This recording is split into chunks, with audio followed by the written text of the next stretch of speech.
It began with a sound. Not thunder, not rain, something heavier.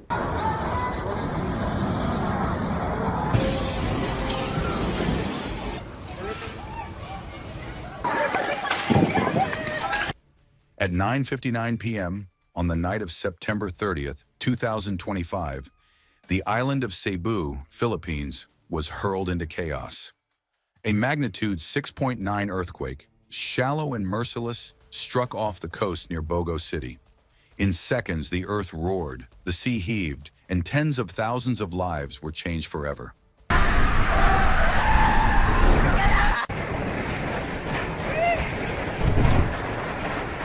Yaba, yaba, yaba.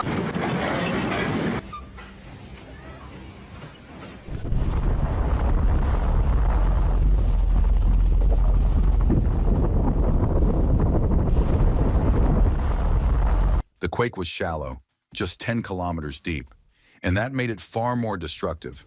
Buildings did not merely sway, they cracked, buckled, and toppled without warning. Families had almost no time to react.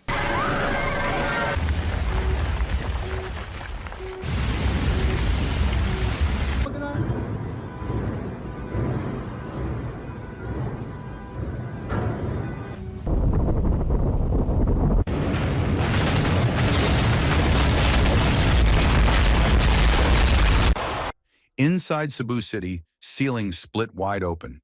Entire districts lost power in an instant. Bridges twisted like rope.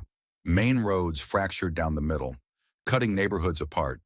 In the northern towns of Medellin, San Remigio, and Tabogon, centuries-old houses folded like paper, burying families beneath wreckage that had stood for generations.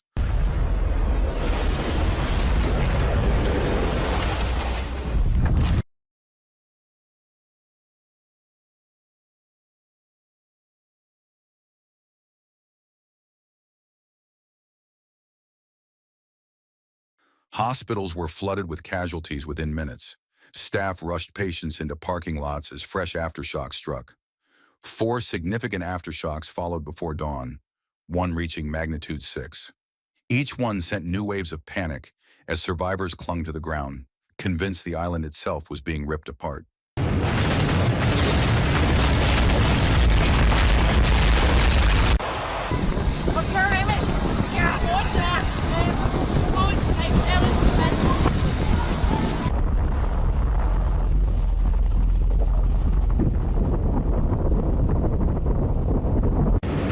By sunrise, the scale of devastation became clear. At least 72 people were dead, another 294 were injured, and more than 20,000 were displaced, their homes reduced to ruins. Across northern Cebu, 87 public and commercial buildings lay damaged or destroyed. Nearly 600 houses were obliterated. For thousands, everything they owned, clothes, photos, heirlooms, was now buried in shattered concrete.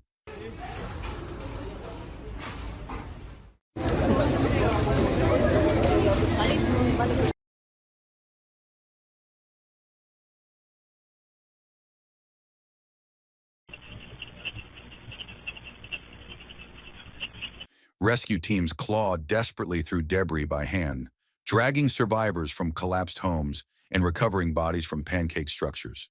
All through the night, faint cries echoed from beneath broken concrete, haunting those who dug in the darkness.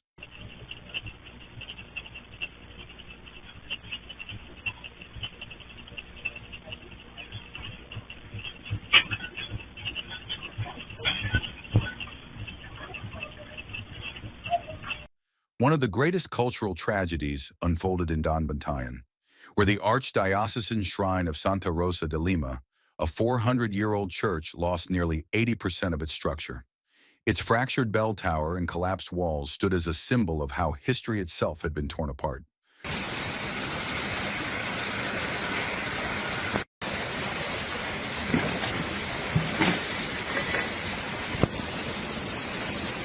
For a terrifying hour, Cebu faced a second nightmare. Authorities issued a tsunami warning and ordered mass evacuations along coastal towns. Families clutched children and sprinted inland as alarms pierced the night. "We thought the sea was coming for us," one resident said. "Everyone was running, screaming, holding on to their kids." Only later did officials cancel the alert, sparing the island from a second disaster.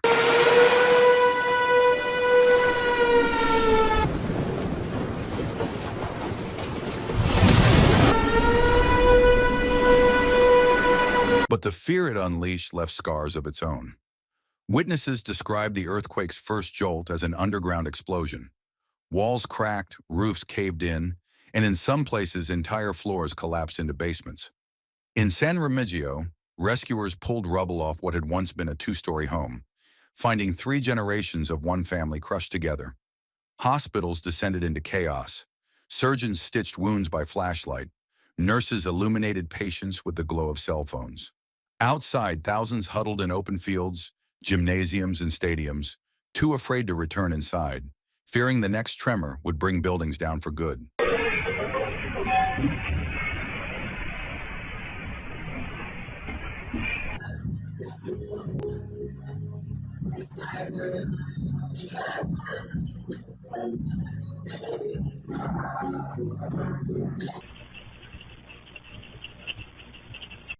Experts quickly explained why the quake proved so catastrophic. Its shallow depth and direct strike near dense population centers amplified destruction. Cebu lies within the Pacific Ring of Fire, where tectonic plates grind endlessly, storing energy for years before releasing it in violent bursts. This was one of those bursts, the deadliest earthquake in the Philippines since 2013. Time of day added to the tragedy. Striking at night when families were inside their homes, the quake left many trapped in bedrooms and living rooms with almost no chance of escape.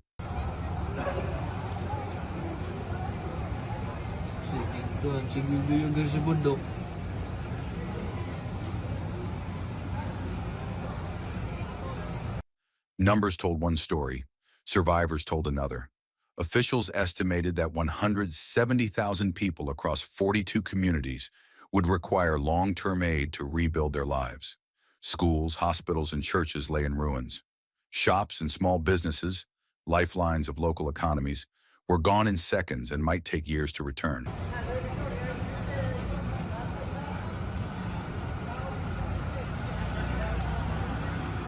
On October 1st, rescue teams from across the Philippines flooded into Cebu. Soldiers cleared debris from main roads. Volunteers handed out bottled water, bread, and blankets. The government pledged billions of pesos in recovery funds, but many survivors knew no amount of money could replace what was gone. From the air, drone footage revealed neighborhoods scarred with collapsed roofs, split highways, and darkened towns without electricity. Lines of evacuees stretched for kilometers toward makeshift camps. In Cebu City, churches without steeples and schools without classrooms became monuments to what had been stolen overnight.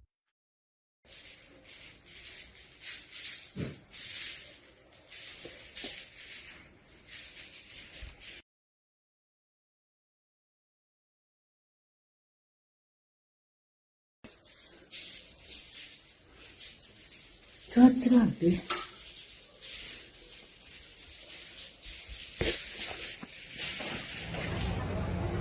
The 2025 Cebu earthquake was not just a disaster, it was a warning. Grabe, oh. Ang gawa sa mga pasyentes. Iyan.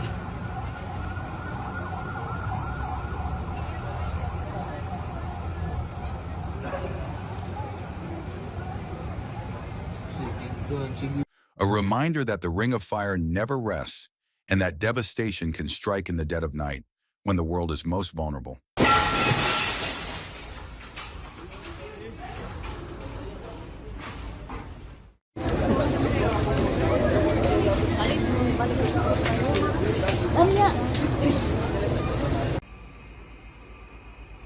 Mas flash, no?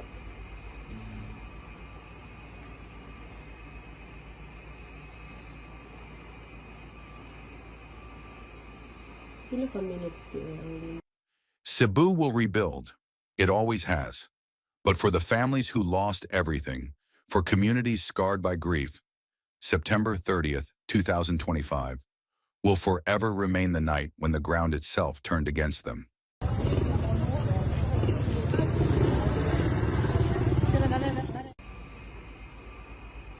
Mas splash na.